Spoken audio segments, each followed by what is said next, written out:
Nagbalikan na ba kayo? Pag-usapan natin yan sa devotion natin na ito. Magandang araw po sa bawat isa sa inyo. Welcome back to our 365 Daily Devotions Seminary Edition. Gusto ko munang batiin si Joy Ann Ocampo and Romy Villones. Maraming salamat po sa inyong pagsuporta dito sa ating channel. Now, yung topic po natin ngayon ay reconciliation. Kaya ang tanong natin, nagbalikan na ba kayo? Hindi ko tinutukoy yung ex mo o yung kung sino man, no?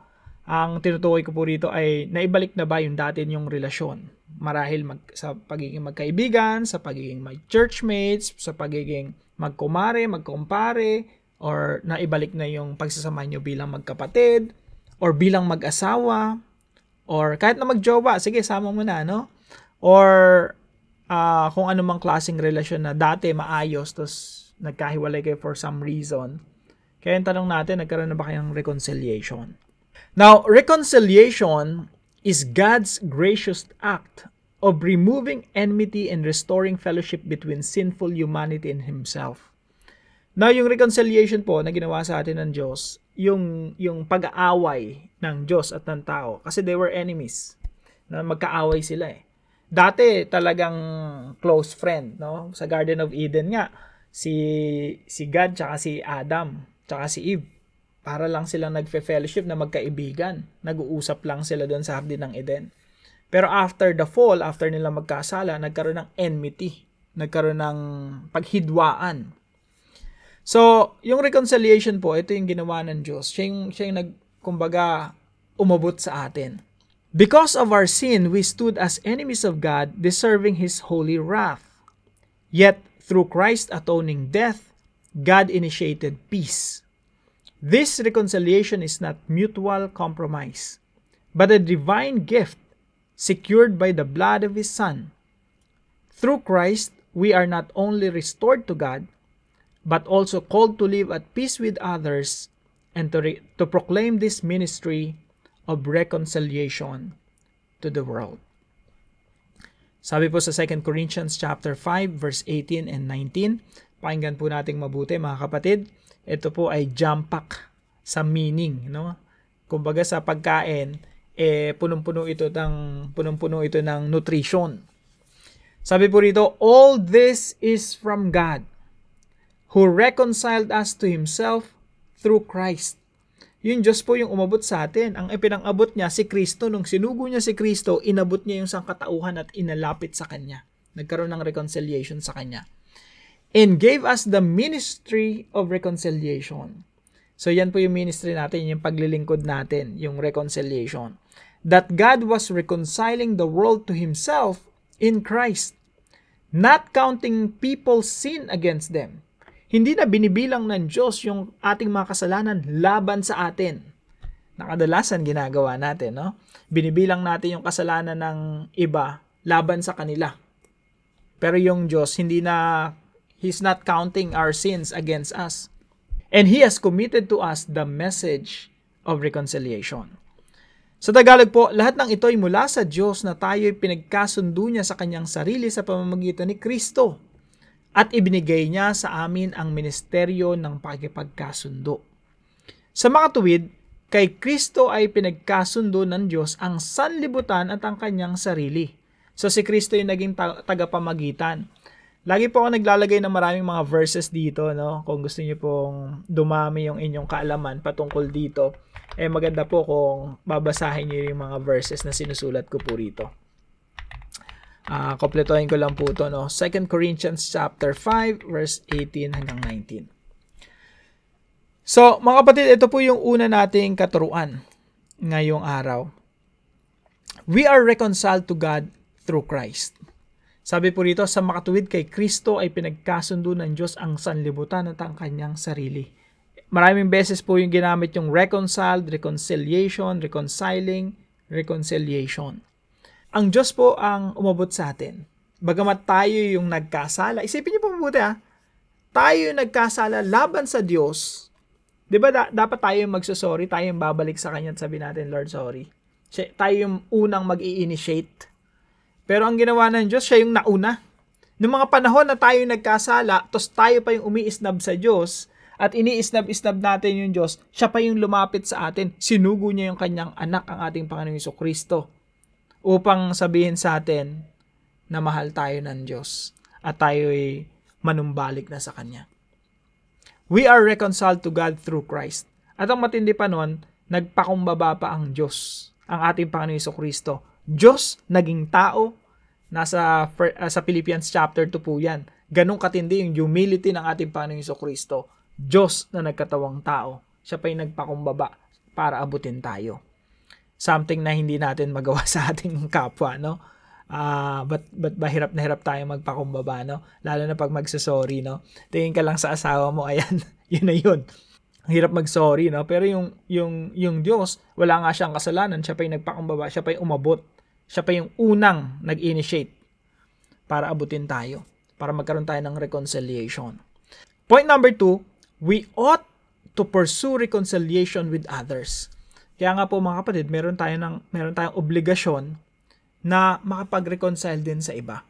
Yung relationship po natin, yan po ay vertical and horizontal. Vertical relationship mo sa Diyos, vertical.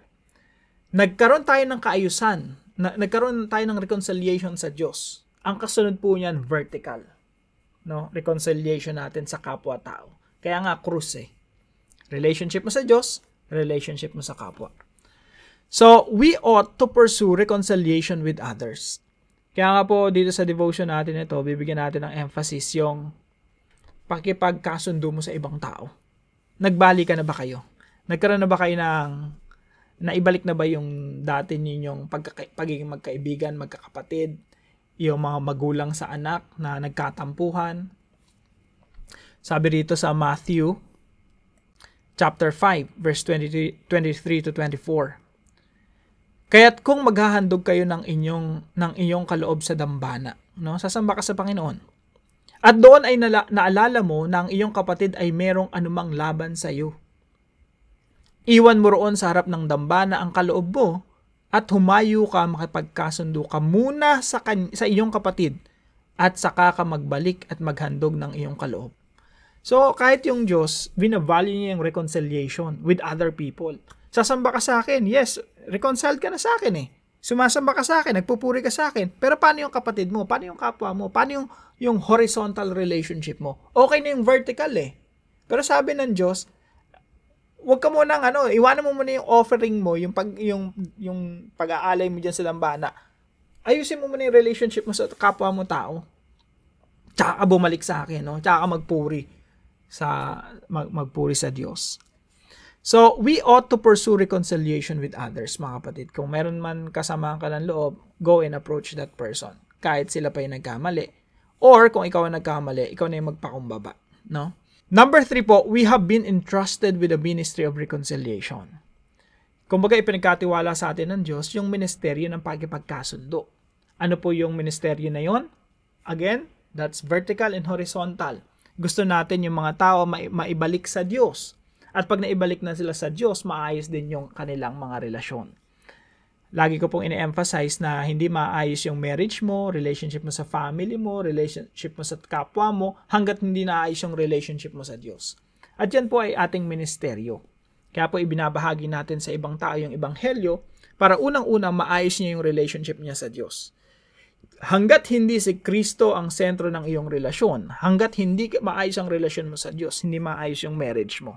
Hindi maayos yung relationship mo. Bakit? Walang tagapamagitan. Si Jesus lang yun naging tagapamagitan ng tao at ng Diyos. Kailangan natin ng God-man, Jesus Christ. At siya rin ang magiging tagapamagitan ng ating relasyon sa ating kapwa. Kailangan si Kristo yung maging sentro ng ating pamilya. Si Kristo ang maging sentro ng ating marriage para magkaroon talaga ng kaayusan. At kung si Kristo ay sentro ng buhay mo at sentro ng relasyon mo, magkakaroon talaga ng kaayusan at reconciliation. Kahit mag-away pa kayo, alam mo may tagapamagitan, you have to reconcile with your parents, with your siblings, with your spouse. Now, paano po natin to isa sa buhay? Number 1 po, 3 I po yung sinulat ko rito. Number 1, imagine life with a clear conscience. So, mag-pause muna tayo. Imagine na natin yung sarili natin na malinis yung ating konsensya, no? In what sense? Sabi po ni Apostol Pablo sa Romans chapter 12 verse 18, "If it is possible, as far as it depends on you, live at peace with everyone." So, kung maaari, hanggang sa iyong makakaya. Basta ikaw ginagawa mo yung pinakamainam para hindi ka magkaroon ng kaaway. No? So, imagine life with a clear conscience. Hindi kayo yung aaway, ikaw yung inaaway. At yung mga nakakaaway mo paunti ng paunti. Kasi malinis yung konsensya mo, hindi ikaw yung nananakit eh. Di bali na ikaw saktan, basta hindi ikaw yung nananakit. So imagine life with peace with everyone. You have this, pag may kaaway ka, nakikipag-reconcile ka agad. Napakaganda po, no? Napakagandang isipin. Pero yung iba po sa atin, hindi pa reality yon. Ibig sabihin, we can only imagine, pero right now, ang dami nating kaaway. Kaya nga, point number 2, identify the people with whom you are in conflict. Identify mo sino yung mga kaaway mo, sino yung mga kagalit mo, sino yung mga matagal mo na hindi nakakausap, sino yung kasamaan mo ng loob. Identify mo, sulat mo. Kung marami yan, sulat mo sa cellphone mo. Ilista mo. And then start praying for them and start working on it. Kasi po, again, tayo ay pinagkatiwalaan ng Diyos ng Ministry of Reconciliation. Gusto natin mailapit natin yung mga tao sa Diyos at the same time magkaroon tayo ng maayos na relasyon sa ating kapwa. So, identify the people with whom you are in conflict. And point number 3, anong gagawin mo pag na-identify mo na? May listahan ka na ng mga taong may pinaisip na sa iyo yung Diyos right now ng mga tao. No? Anong gagawin mo ngayon? Point number 3, initiate a friendly talk, friendly conversation. Initiate a friendly conversation with the goal of reconciliation. Ibig sabihin, mag-send ka sa kanila ng message, no? Through Messenger or email kung gusto mo or tawagan mo na meron kang mag-start ka ng friendly conversation. Hi, hello, no? Depende kung paano mo sila kinakausap. Kaibigan mo ulit sila na merong intensyon na makikipagkasundo ka sa kanila. Now, ang pinakamahirap dito pag nasaktan ka, no? Mga kapatid ko, ikaw ang nasaktan, magpatawad ka na. Pero kung ikaw naman ang nakasakit, kailangan mong magpakumbaba, no? Set aside mo na yung pride mo at lumapit ka na sa tao at you say sorry. You apologize. Sabi po rito sa Ephesians chapter 4 verse 32, "Be kind and compassionate to one another, forgiving each other, just as in Christ God forgave you." Kung nahirapan kang magpatawad, basahin mo tong verse na ito, namnamin mo mabuti, be compassionate. Maging mabait kayo sa isa't isa, maging maawain kayo, magpatawad kayo sa isa't isa, tulad ng pagpapatawad sa inyo ng Diyos dahil kay Kristo. Yung Diyos nga pinatawad ka eh. At hindi ka lang niya basta pinatawad, sinugo niya pa yung kaisa niyang anak para mag-suffer doon sa krus, sapuhin ang kaparusahan na dapat tayo tumanggap. Yun yung biyaya ng Diyos. Why don't we extend the same grace to other people? Tumanggap tayo ng kapatawaran mula sa Diyos, why don't we forgive other people? Hindi na nga tayo mamamatay sa krus eh. Si Jesus, nung pinatawad tayo ng Diyos, namatay pa si Jesus doon sa krus. Now, this time, you will just release forgiveness. Hindi na ganun kahirap yun kumpara sa ginawa ng Panginoong Jesucristo na talagang labis-labis na pagdurusang nangyari doon sa krus ng Kalbaryo. So, forgiving each other just as in Christ, God forgave you. Tatlong application po, no? Imagine life with a clear conscience. Identify the people with whom you are in conflict. And initiate a talk with the goal of reconciliation. Now, para po sa ating discussion, why do we have an obligation to be reconciled with others? Bakit yung reconciliation, pakikipagkasundo sa ibang tao, ito ay obligasyon natin? Hindi po ito optional. Hindi po ito yung maisip mo lang tsaka mo gagawin. Ito po ay obligasyon natin sa ating kapwa. Sapagkat tayo ay na-reconcile na sa Diyos Ama. Meron na tayong maayos na vertical relationship. Kung naayos yung relasyon mo sa Diyos, susunod na yung horizontal relationship. So patuloy po natin yung pag-usapan sa ating mga discussion groups. Tayo po yung manalangin. Gracious Father, thank you for reconciling me to yourself through the cross of Christ. I was once an enemy, far from you, yet you drew me near by your mercy. Teach me to reflect your reconciling love in my relationships. Give me the courage to forgive and the humility to ask for forgiveness. Help me to seek peace and the wisdom to live with a clear conscience. Use me as your messenger of reconciliation, so that others may see Christ in me and be drawn to the peace that only He can give. In Jesus' name, Amen and Amen.